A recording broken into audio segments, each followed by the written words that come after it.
Kind of exciting to think that it's been a half a century since I saw Samantha being born. When she was born, she was one of the first 2 gorillas born here at the Cincinnati Zoo in 1970. And at the time, it was a huge event.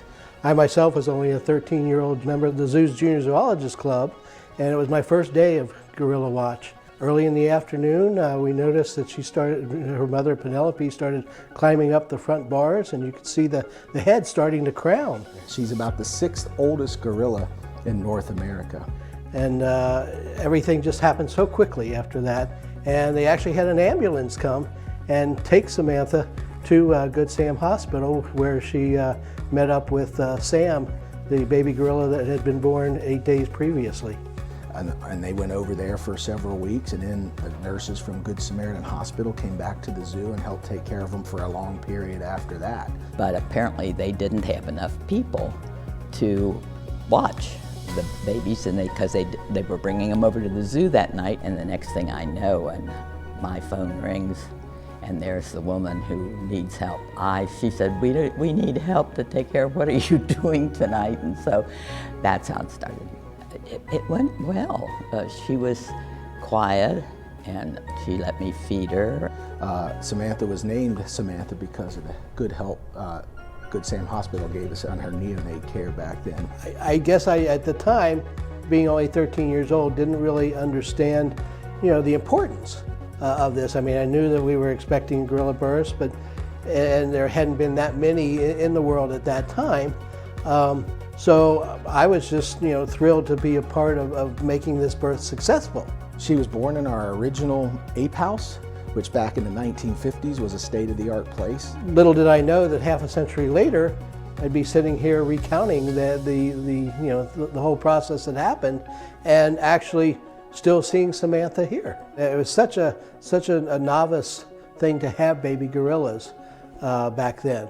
Like I said, now we've had 50 of them born here, and rarely do we ever have to get involved with hand rearing. So we've really come a long way, and Samantha's been a big part of what we've done here. And then she was part of the first group that got to enjoy a new big outdoor exhibit that we built here in 1978. And it was one of the first major outdoor gorilla exhibits anywhere. And now, a few years ago, we built a new indoor areas. And then, of course, here comes Samantha from behind, just walked right past everybody and walked right in there first, like the leader she's always been in her gorilla family. She, even at 50 years old, is able to maintain that strong female leadership role within her group. We have a lot more space for the gorillas. We are keeping gorillas in better social groupings. And even though Samantha herself was hand-reared, she became one of our best mothers. Because Samantha's just very exceptional and did a really good job with her kids, she was able to kind of model that behavior for other young females. She's a critical component to the cohesive nature of our gorilla groups over the years. We see it's far more common these days that mothers raise their own offspring. If we have to hand raise, we know it's critically important to get them back in as early as possible with a foster mother. She always, when I have seen her, has a little one around or playing around her some way.